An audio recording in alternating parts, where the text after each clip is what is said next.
Hello everybody, welcome to the channel Out of Ammo, Out of Time. I'm your host as always, Krabby Terror 8, and here we are in a special episode of the Investigator Games because this is like Back to the Future for the Investigator Games. So for those of you, expecting that we were that we would be carrying on with the Midnight Masks, that's not going to be the case for a few weeks because since I last recorded, what's happened is that the starter decks for the Dream Eaters campaign have been released by Fantasy Flight Games, and so I thought it was only fair that we actually go back to the gathering and we take the investigators from this new campaign and get them up to speed with everybody else. Which begs the question for those who are new to the channel, welcome. What is the Investigator Games? Well, what the Investigator Games are, it's a bit like the Hunger Games. So we take each investigator true solo by themselves and we put them through a scenario. And in this case, this is the gathering, and then we put them into a league table, depending on how they do. And this was the league table from Season 1 before the new investigators hit, and so you can see the relative performance of the investigators based on their victory points.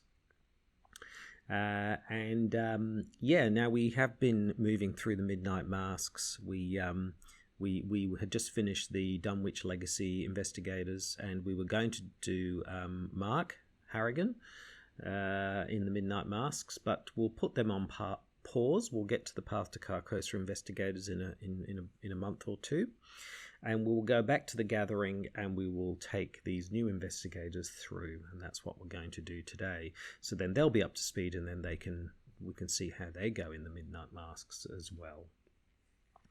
So here we are with the Guardian of the Dream Eaters expansion, and spoilers if you are new to Arkham Horror the card game, then I really would recommend that you go and play the game first. I'm assuming you have reasonable knowledge of the game already, so yes, I would recommend that you do that. And also for those who haven't seen the performance of these investigators in Season 1, I would also encourage people to go back and watch those first, because Midnight Mass, we add the scores so that by the time we get to the end of the Night of the Zealot scenarios, then we can see who the winning investigator is. So here we are with good old Tommy Muldoon. So here's the first investigator we're going to take through from the Dream Eaters. He's of course a Guardian. Here he is. He's a rookie cop and police warden, young chap. I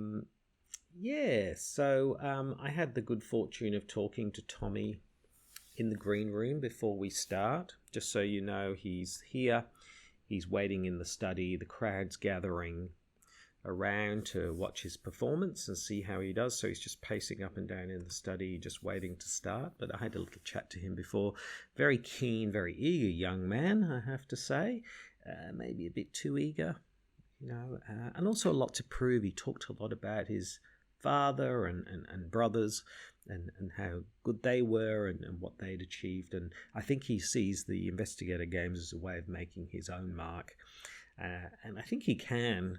It just seems a little bit overzealous in a way. Not that that's his signature weakness, but it kind of fits with him.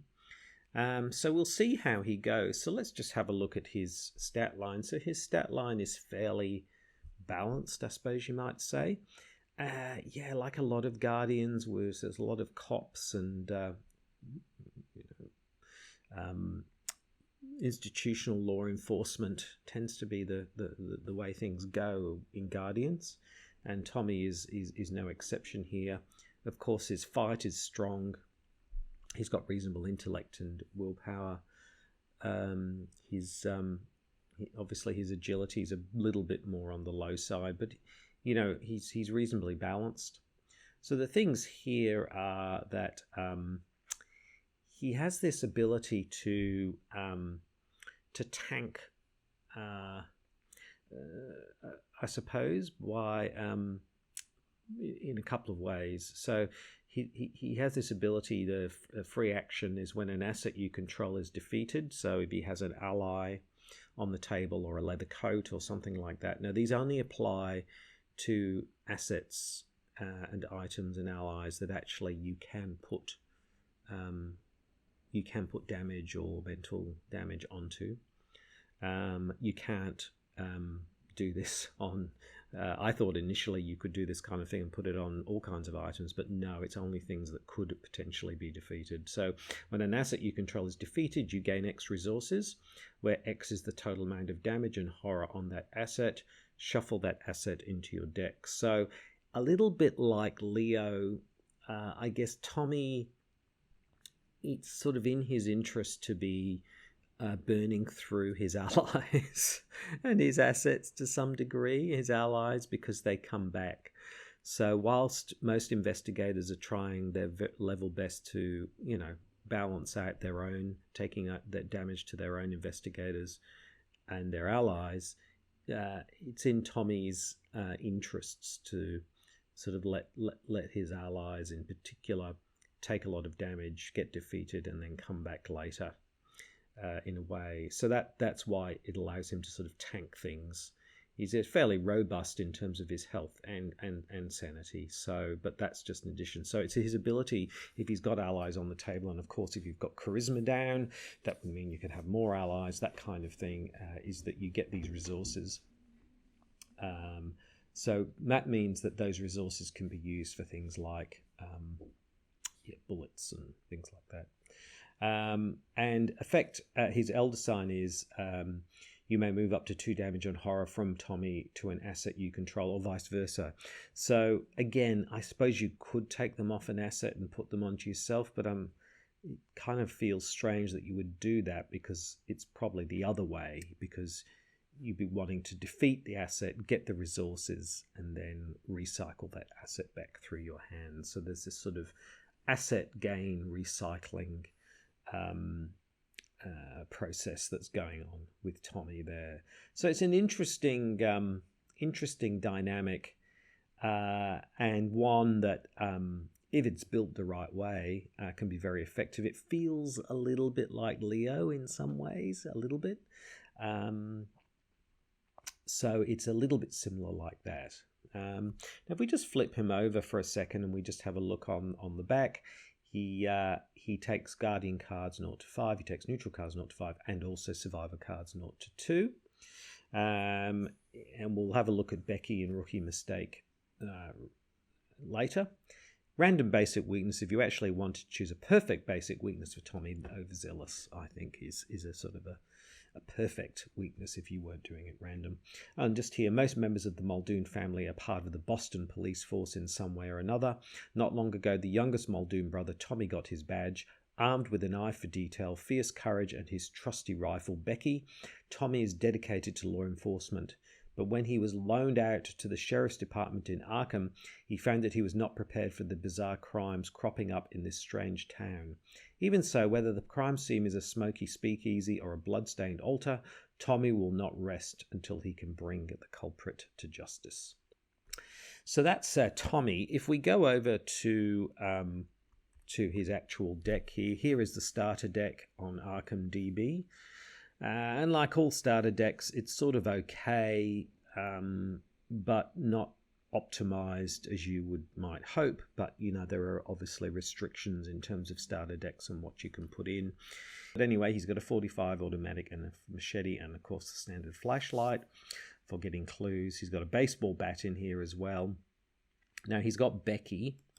Now, Becky is a gun. It's a firearm. It only starts with 2 ammo.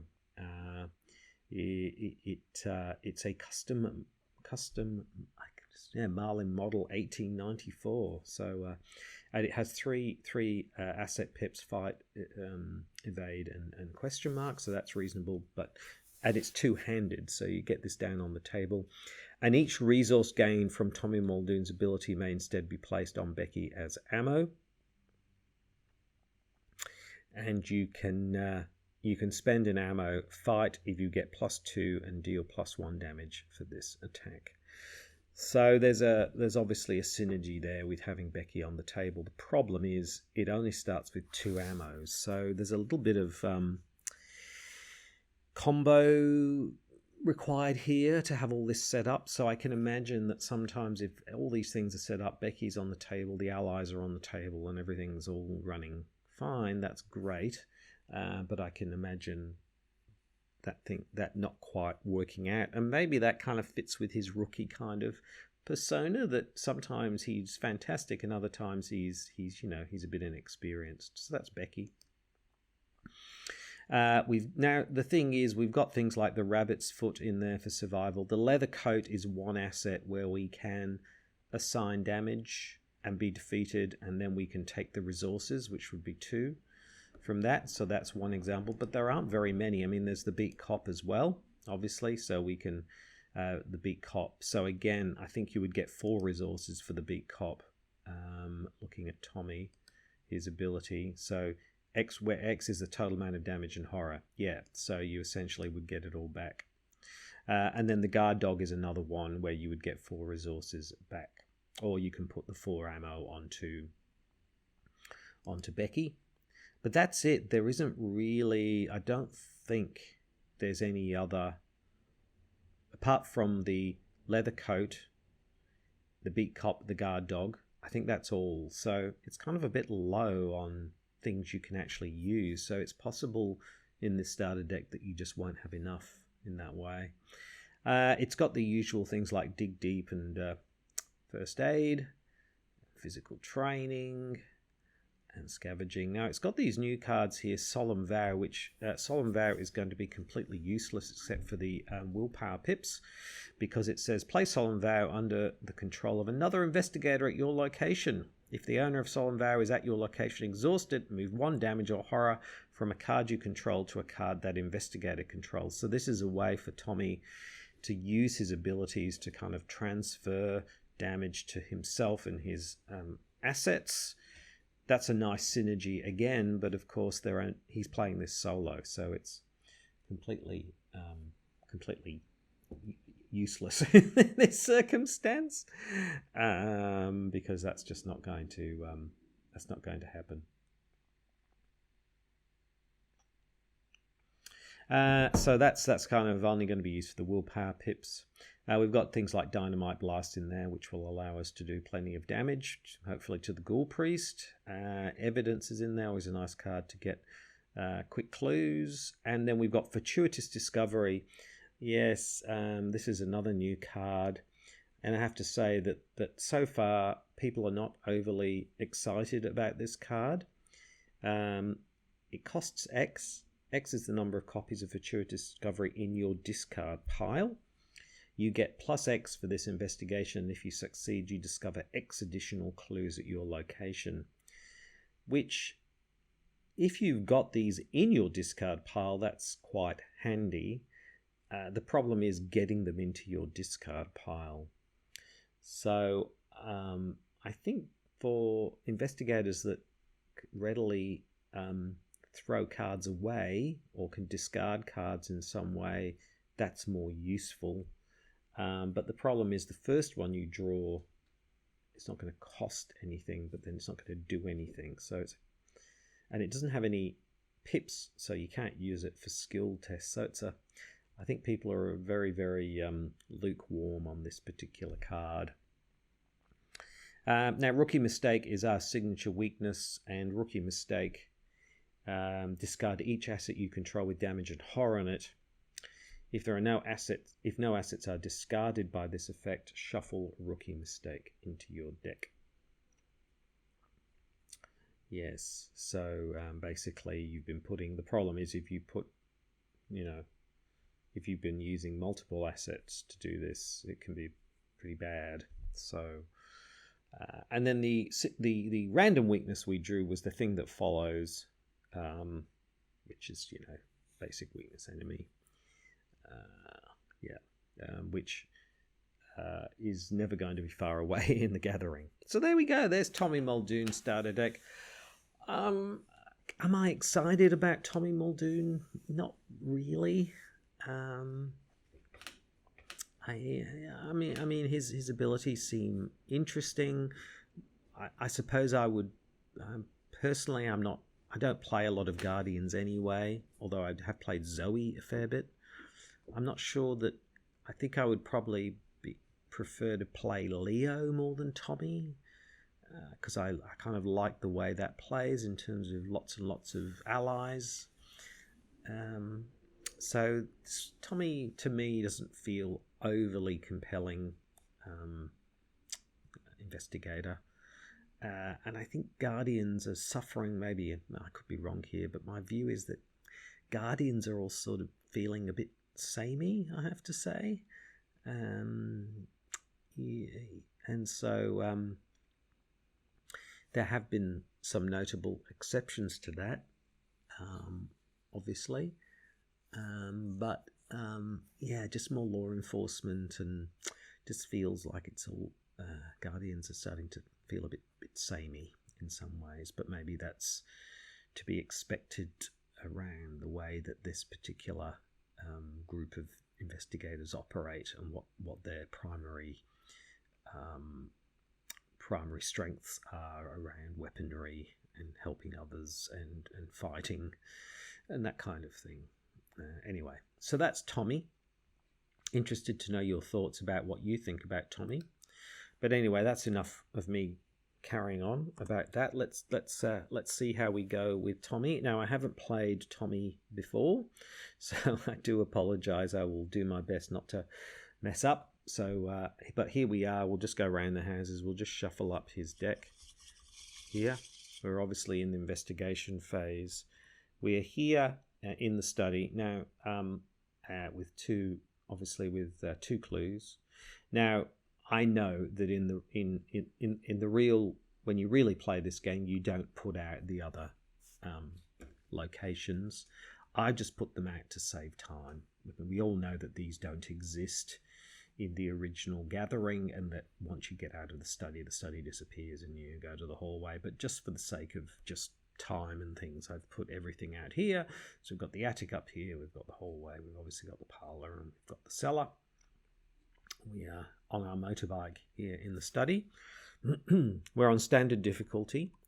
And here's the encounter deck. Just shuffle that up as well. So to start off with, and just to remind myself, I haven't played the Gathering for a while, just read out the agenda and the act deck, and then we can start. And we're in turn 1. What's going on? It's late at night. You are holed up in your study researching the bloody disappearances that have been taking place in the region. A few hours into your research, you hear the sound of strange chanting coming from your parlour down the hall. At the same time, you hear dirt churning as if someone were riding your motorbike beneath the floor.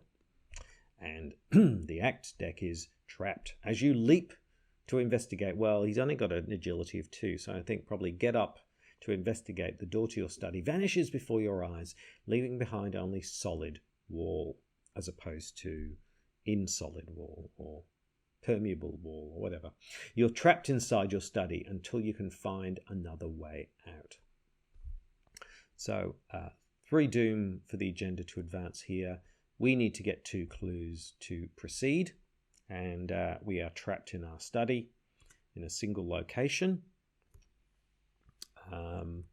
Here we are. It's a 2 shroud location with 2 clues. So there we go. Okay. So I think we're all ready to roll. We just need to draw our hand. Okay, so here we are. What do we want? What do we want? What do we want? Well, of course, because we're Tommy, there's a couple of things that we want. It'd be great to get an ally, either the guard dog or the beat cop.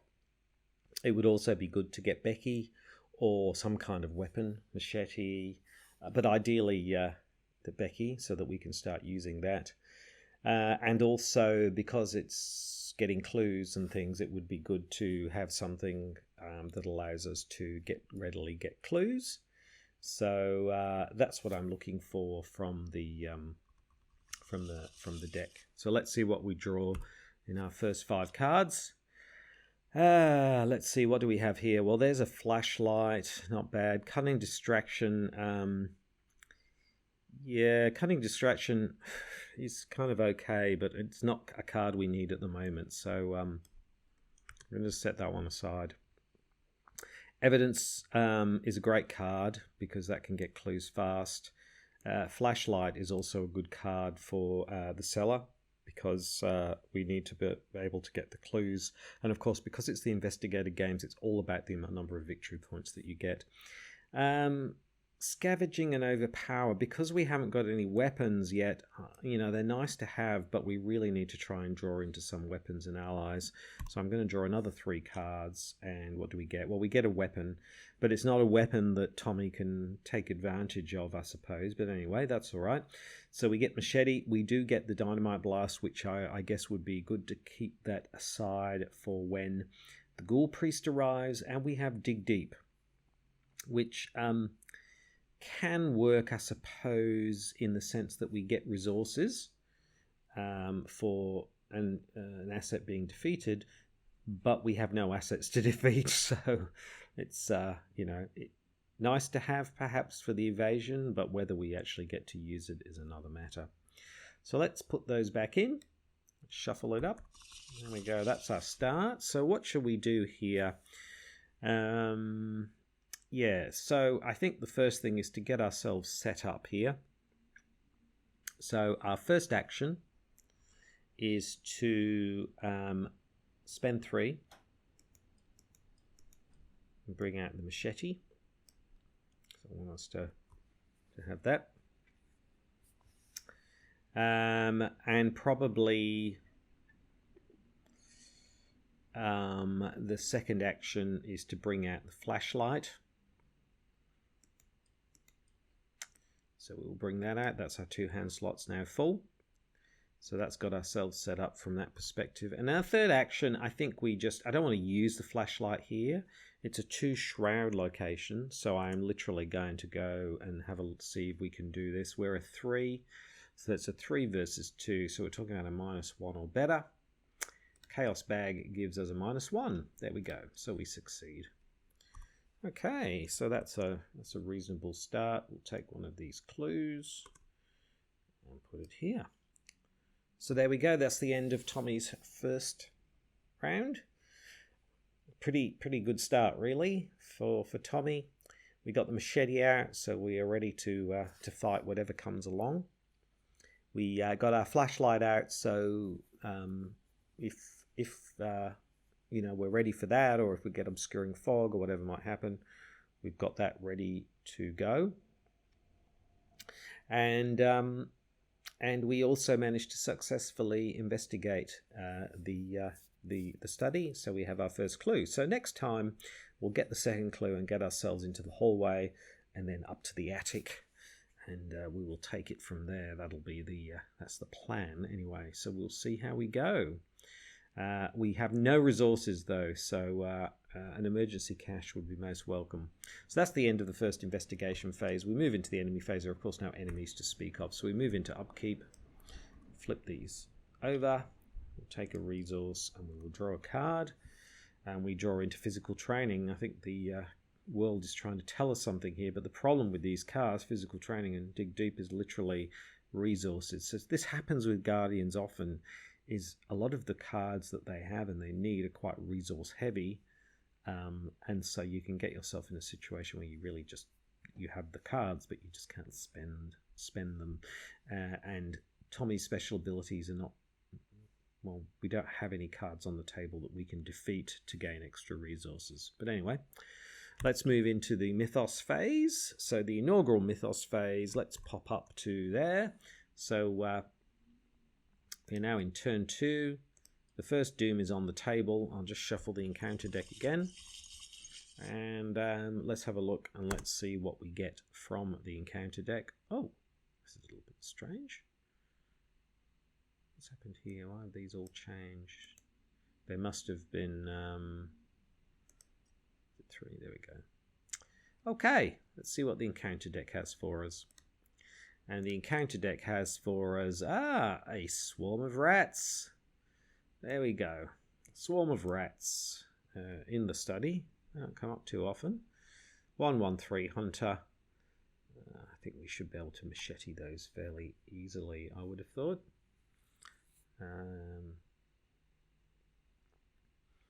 Cool. Okay, so we're here with a swarm of rats. And that's the end of the Mythos phase. So we move into the investigation phase. 3 actions. Here with Tommy. He's running around in the study with rats chasing him left, right, and center. Out comes the machete rather than a gun. So we're going to hack these rats to death. So they're a 1, and with the machete we are a 5. So it's a 1 versus a 5. I don't think we need to throw anything in for that. 1 versus 5. So we will fight. 1 versus 5. Chaos bag. Hello? Hello, Tabletop Simulator. Gives us a 0. So we succeed and we kill the rats. Now, so they're gone. Doink. Now, we can pay 1 because we've got this card here. Evidence. Fast play. After you defeat an enemy, discover a clue at your location. So let's do that. Let's not mess around. It is the Investigator Games, and the quicker you do it, the better. And let's get this other clue. Whoops, not the whole card. Get the other clue. There we go. So we got the other clue. Fantastic. All right, so we have both clues, so we can play those.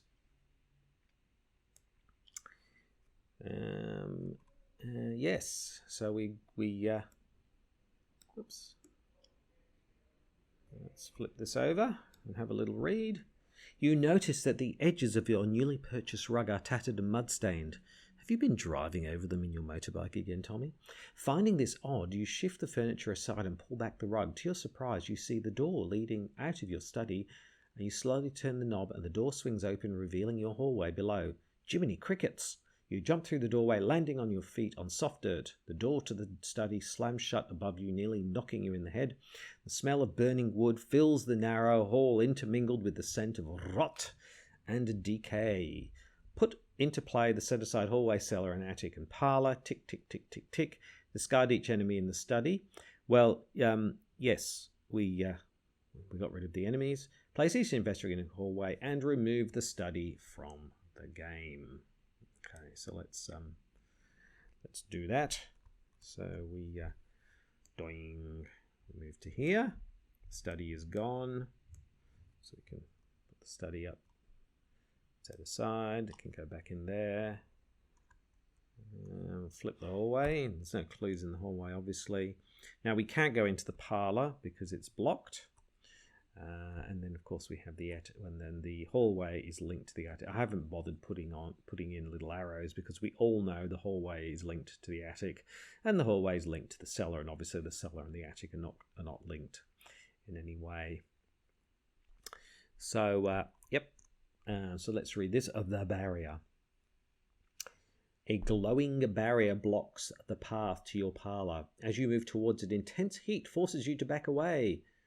Picking up a handful of dirt, you toss it at the barrier and watch in horror as the dirt incinerates.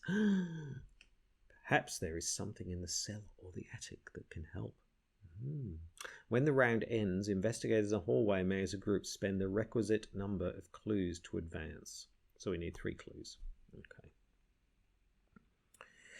Okay, so there we go. So here we are. We are in the hallway. No resources at all. Cards in hand. So yeah, I guess the thing to do here is to pop up to the attic. La-di-da-di-da, up to the attic. Flip it, doink. Wow, the bloody carcass of a malformed beast swings from a meat hook chained to the ceiling. Jiminy's! Blood drains slowly from the carcass, dripping into a small barrel. Ew! Not to mention all the paint pots and all kinds of other hobby type things up here. Oh my goodness. Anyway, so after you enter the attic, you take a horror. So there are 2 clues on here. It's a 1 shroud location. We take a horror. and we've got no one else to put the horror onto. So that was our second action. So for our third action, I guess we'll just go ahead and investigate. I don't think we need to use a flashlight in here. I think we can just go 1 versus 3. So we will investigate -2 or better. Chaos Bag gives us a 0. Chaos Bag's been very nice to us so far. And so we get one of these clues. There we go. Okay. So there we go. That was a pretty successful second turn. We fought the rats in the study. We easily defeated the rats, and then we used evidence to fast play to get the final clue out of the study, which meant we ended up in the hallway, and then we moved up to the attic, took a horror, and then we successfully got another clue from the attic. So Tommy's moving through this pretty darn fast. Actually, he's doing pretty good. So that's great. These are the clues we spent before. I'll just leave them there. Okay, so that's the end of our investigation phase. Everything's going so far reasonably to plan. There are obviously no enemies, so we will move into the upkeep phase. And we'll flip these over. And we'll take a resource. Yeah, I'm worried about our lack of resources. We'll draw a card. Thank you. Yes, we get emergency cash, because I'm thinking that using this dynamite blast would be really, really nice way to kind of get rid of the ghoul priest, although it's 3 damage. Yeah, okay. Anyway, so we got a way to get more cash. So yeah. Okay, excellent. So let's move into the Mythos phase. Let's pop back up to here. So we're in turn 3. There are 2 dooms, so this will flip next time. But things are going pretty well so far. His famous last words, because here we go, and the encounter deck gives us a ghoul minion. A ghoul minion has appeared in the attic. One of the problems, it's not a problem with the gathering, is particularly from an Investigator Games perspective, is that sometimes you get the Icy Ghoul and the Flesh Eater, who can give you extra victory points, which can be really handy to pushing you up the table, but it's a bit of a lottery because you just never know whether they're going to pop up or not. But looks like we got the Ghoul Minion here. At least not the Ravenous Ghoul. He's the worst because he's tough, but you don't get anything for him. So we've got a Ghoul Minion on us. So we had rats and now a Ghoul Minion.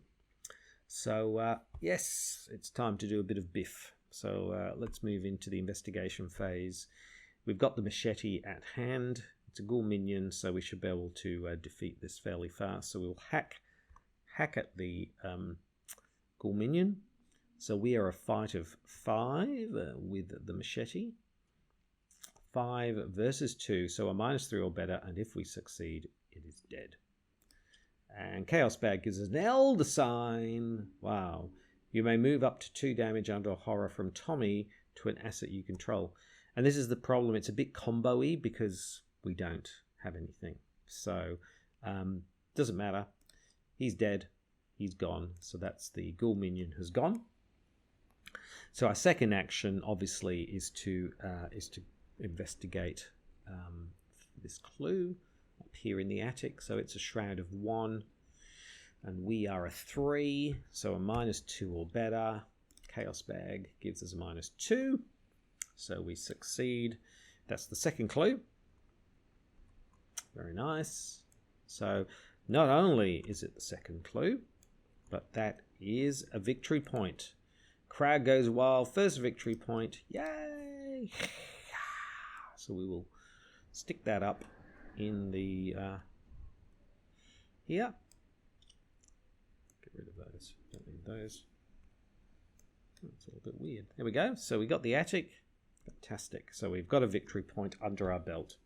So that was our second action. So for a third action, we will we'll just pop back down to the hallway. Back down to the hallway. And obviously next time we will pop into the cellar, and that's where we'll probably need to use our flashlight.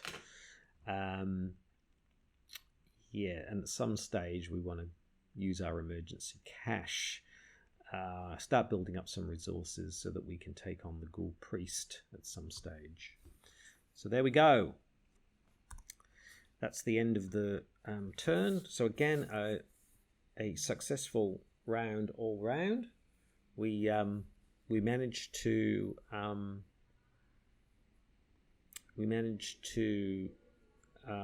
defeat the ghoul. We then successfully investigated for the second clue and got a victory point, and then we moved back to the hallway, and we're going to head to the cellar next time. So far, so good. So things are going fine. It's just that with this starter deck, it's hard to get the combinations of cards which actually can work to make Tommy Muldoon's sort of system or processes work to some degree. We've just not needed them. And it's not working so well. But I can imagine with the charisma and multiple allies, leather coats or fine clothes and, cherished keepsakes and all the rest, you can, true grit, even Key of East, you can really kind of make this be a much more effective deck from that perspective. But obviously this is the starter deck. So there's no enemies to speak of. So we move into the Upkeep Phase. So we will flip those over. Take a resource. Draw a card. And we draw into Solemn Vow, which is, as I said, totally useless because we don't have any other investigators in the game.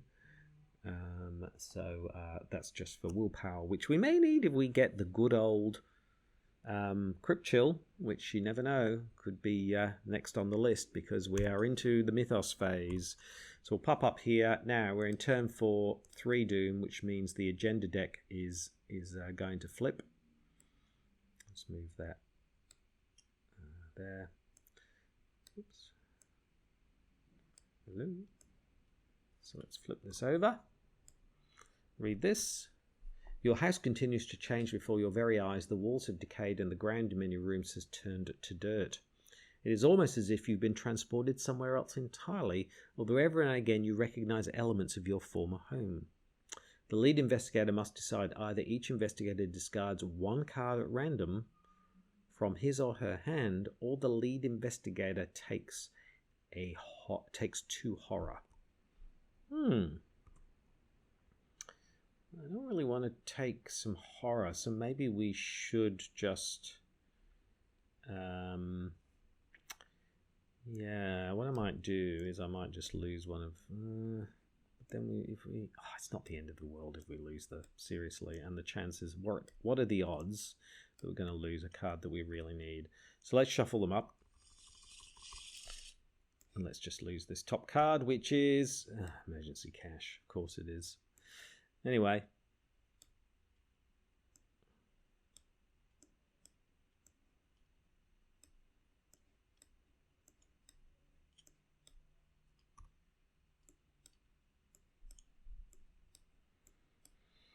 I didn't want to take the 2 horror. That would just be pushing things a little bit.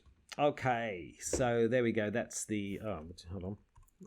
So that's the... I think we've done everything else. Yeah, so we... Yep. Card at random has gone. Let's move this over a little bit. There we go. So, rise of the ghouls. The floor beneath you is giving way, and you see a vast network of tunnels twisting into the darkness below. Shapes and silhouettes of strange creatures move swiftly through the tunnels, trying to find a way up. You probably don't want to be here when they do. Okay. All right. Well, we've got 7 turns to do that, so that shouldn't be too difficult. After playing the Midnight Masks for the longest time, where you've got so little time, this feels like a leisurely stroll through the tulips in comparison. So yes, let's move that up a little bit. So, yeah, there we go. Okay, let's. That was the end of the Mythos Phase, but we still have to draw from the Encounter deck, and the Encounter deck gives us Frozen in Fear. Well, there we go. There's something for our Solemn Vow to use. Okay, so Frozen in Fear. When you perform one of the following actions, it costs an additional action, and then you can test to get rid of it. So it's going to take us 2 actions to move. Okay, so that's the Mythos phase. So let's move into the investigation phase. And yes, indeed, we're going to take 2 actions to move into the cellar. Donk, donk, donk. Now, as we're going into the cellar, unfortunately, if you ride a motorbike downstairs into the cellar, you are really asking for it. Tommy tumbles off his handlebars and hits his head on the way down. Listen, that's a rookie mistake. Maybe leave your motorbike behind and just walk there on foot next time. So we take a damage. It's a 2-clue 4-shroud location. So first of all, that took 2 actions. And we take a damage in the process. So we've got 1 action left. So the obvious thing to do is to, of course, use a flashlight. And is it gonna... Funny how it doesn't go away. Oh, we'll use the flashlight to reduce the shroud by 2. So that means it is now a 2-shroud location. So it's a 2 versus a 3. We don't really have any other things. So it's a 2 versus a 3. So it's a -1 or better. Chaos Bag gives us a +1. So we succeed. Yep. So we succeed. We've been pretty good with our researching, actually. We've haven't failed one yet, he says. So there's our 3 clues. So in theory, we're ready to roll, but we know that once we spend these 3 clues, the Ghoul Priest will be upon us. So we want to be prepared for that as much as we can. Yes, so it's the end of our turn, so we can do this Frozen in Fear. So that's a 3, and we are a 3, but let's throw this in. So that gives us a 5. A 5 versus a 3. Let's test it, and we get... I can't remember what this one is. This is a tablet. It's -2, is it? Yes. If there's a ghoul, I may take it. There isn't, so we succeed. So we can discard the Frozen in Fear. Fantastic. So that was another successful round, apart from the Frozen in Fear. So it took 2 turns to get ourselves into the cellar. We, of course, took a damage in the process. We then successfully investigated using our flashlight and got another clue. And then we tested for our Frozen in Fear, threw in the Solemn Vow and succeeded. So we are no longer fearful. Fantastic. All right, that's the end of the investigation phase. There are no enemies to speak of. So we move into the Upkeep phase. We can flip these over, take another resource. We can draw a card, and we draw into Fortuitous Discovery, which is completely useless, to be honest, because we've only got 1 clue left to get anyway. Yeah, this is not a helpful card at all.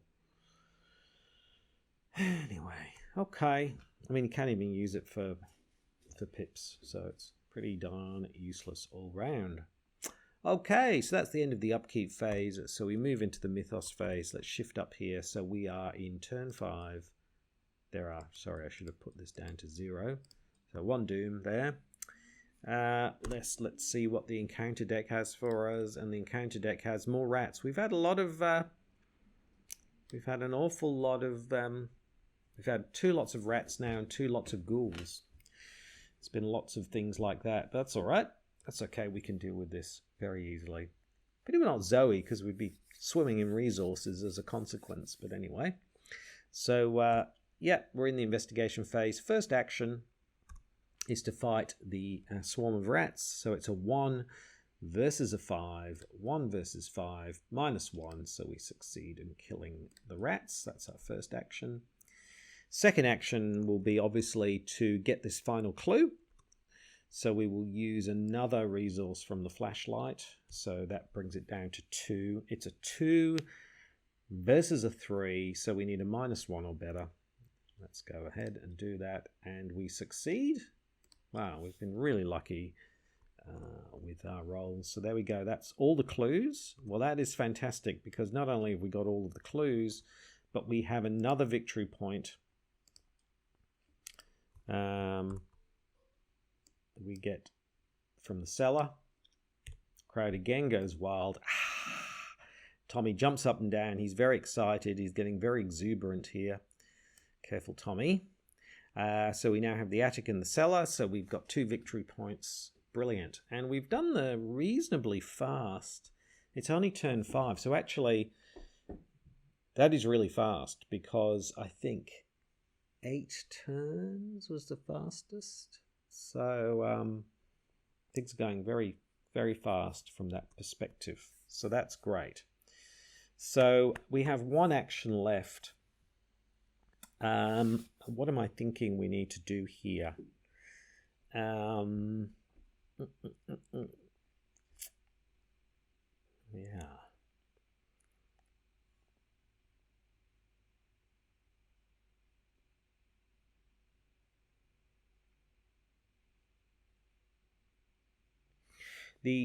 It would be nice to use the dynamite blast, but I'm thinking that the best thing to do is to pay 2 and bring out the physical training. And then we can build up our resources, and then we can really give the Ghoul Priest a real bashing. So because we can pump things. So yeah, that's our final action. Okay, so that was pretty good. We got rid of the rats. We got the final clue and a victory point, and then we spent 2 and brought out physical training. So the main thing to do now is to get back to the hallway. And then it's to increase our resources so that we can take on the Ghoul Priest and finish the Ghoul Priest off in quick smart succession. So there are no enemies to speak of. So we move into the upkeep phase, flip these over, take a resource, draw a card, and we draw into the baseball bat, which I think we won't be putting out, but it's good for a fight pip, if nothing else. Okay, so we move into the Mythos phase. Let's pop back up to here. So we're in turn 6, 2 doom down. Let's see what the good old encounter deck has for us. And it has Grasping Hands, which is... Ooh, that is... Yeah. Maybe Dig Deep would have been a better one to have. So this is test 3 for each point you fell by. Take a damage. Now we are a 2, so we could throw in Dig Deep. I think I probably will do that because I won't be. So I'll use Dig Deep in that way. So that's a 3 versus a 3, which is not great. Let's see what the Chaos Bag has. -1. Okay, so we take a damage. All right, it's not the end of the world. Okay, so that's the end of the Mythos phase. So we move into the investigation phase. We have 3 actions. Now, I'm just thinking we could move back into the hallway. And yes, so I think we move back into the hallway. It's our first action. There we go. So move back into the hallway. And then I think we take 2 resources. So this will mean that we will have 5 resources to help deal with the Ghoul Priest, because we're going to be a fight of 5. Ooh, now do we... And the Ghoul Priest is a 4, I think. It's a fight of 4. So if we're a fight of 5 versus 4, that shouldn't be too bad, I think, if we've got 5 resources. 2, 4. Or we could do 2. It could be a little bit on the... but I think we could tank some damage if we really had to. It's whether we take another turn to get more resources. Maybe we should. Maybe to just be on the safe side. Plus we might get an ally like a guard dog. So it might be worthwhile waiting. I think we might... Better to be on the safe side, because what we don't want to do is find ourselves... If we just get one bad roll, then we don't defeat the Ghoul Priest. He retaliates and then he hits again, and things go very wrong very, very fast. So I think whilst we could risk it for a biscuit, I think it's probably better to play just a little bit more conservatively and maybe wait another turn, and then we'll have more resources. It's a pity we lost that emergency cash, because I think if we had 7 resources right now, I think we would just go for it. So let's move into the enemy phase. There are no enemies, so let's move into upkeep. So again, we flip these. We take another resource. We draw a card. We are not going to activate the Ghoul Priest. We get the rookie mistake, which says discard each asset you control with damage or horror on it. There aren't any. If no assets are discarded by this effect, shuffle it back into your deck. Okay, we'll shuffle it back into our deck. There we go. Okay, so we'll move into the Mythos phase. We will go up here. We're in turn 7. There are 3 Doom down on Rise of the Ghouls, and from the encounter deck we get Rotting Remains. So we're getting the Grasping Hands and now the Rotting Remains. So this is test 3, and we are a 3. So it's a 3 versus a 3, and we take horror. So we could either spend resources. I think I'm going to throw in the. I don't think I'm going to use the dynamite, I'm afraid. So that gives us a 4 versus a 3. We'll see what we do there. 4 versus 3. Chaos Bag gives us a -2. And I think there's, if there's an enemy at your location, take a damage. So we're a 4 versus 3. So we take 1 point of horror for that. That's fine. Okay, no biggie. All right, so far so good. So we move into the investigation phase. What I might do is I'm going to draw a card first of all. Get Solemn Vow again. And then I'm going to take 2 resources. I was hoping for an ally, but anyway. We'll take 2 resources. There we go, that's our turn. So we're going to bring out the Ghoul Priest this time. So no enemies to speak of. So we move into Upkeep. Flip these over. Take another resource. Draw another card. Survival Instinct. Aha, nice card. Yeah, this could be a nice card if we find ourselves in a bit of bother. I don't think we will, but if we did, we could use Survival Instinct. Or if we find there's 2, we happen to end up with 2. Sometimes that can happen with 2 enemies. So that's the end of the Upkeep phase. So we're going to spend our 3 clues. And we are going to flip the act deck. Okay, so let's flip this up.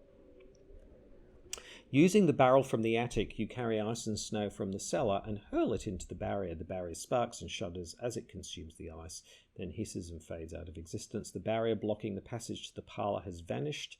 Reveal the parlour. Put aside the leader chandelier into play in the parlour and spawn the set-aside Ghoul Priest in the hallway. Okay, that's the Ghoul Priest. I've just got the Ghoul Priest there, but it doesn't have Lita there for some reason. There's Lita. Okay. Alright, let's take these 2 characters. Whoops. Okay, so Lita's here in the parlour. And the Ghoul Priest is with us.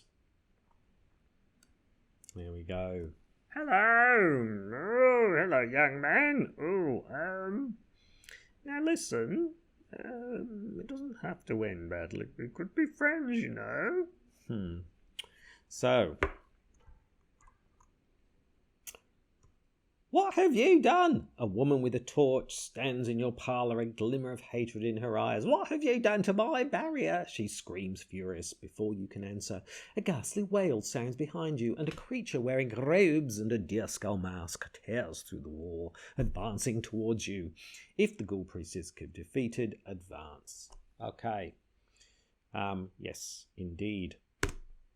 Okay, so that's that. We're all ready to roll. We move into the Mythos phase, so let's shift back up to here. It is turn 8. 4th Doom down.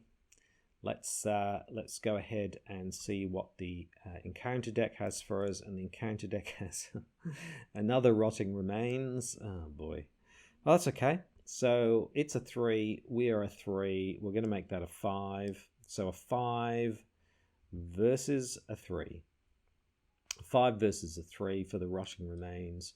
Chaos Bag gives us, oh, okay, what's this here? A -1 if you fail to take a horror. Well, we don't, so we succeed. No biggie. Okay, we're now in the investigation phase. Here we are with the good old Ghoul Priest, with good old Ghoulie. We haven't seen him in a while. It's nice to see him again. And Yeah, he's 4 fight. He's got 5 health and 4 evade. So evasion is not really a thing we can do. So we really need to try and kill this. Excuse me. Kill this Ghoul Priest. We've got 3 turns to do it. I think we can do this. Okay, so first action is to fight. What are we? We are a 4. We are a 5. A base of 5 versus 4. Let's throw in the baseball bat. That's a 6 versus a 4. And we can use this here. Spend a resource. Let's make it a 7 versus 4.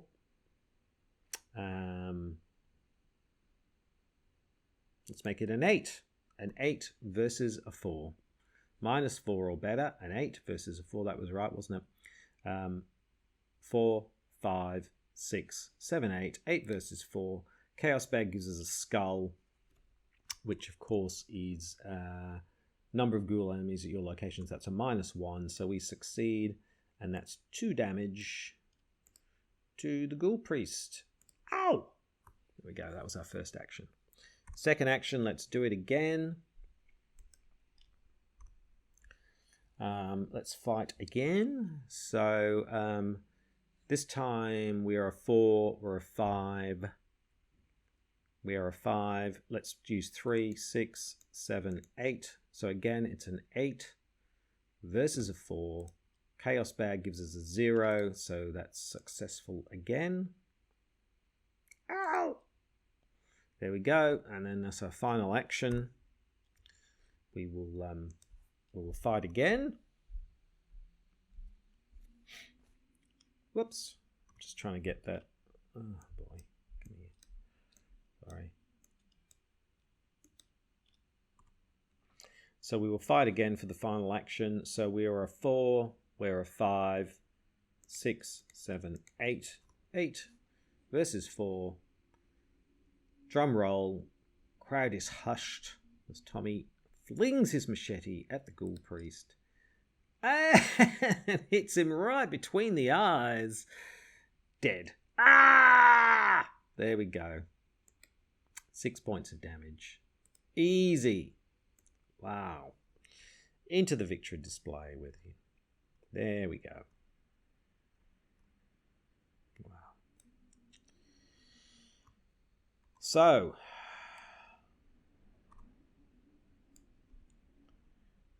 the rogue creature falls, the fiendish swarm burrows back into the ground, the chaos of the house quiets, but the stranger in the parlour doesn't seem relieved.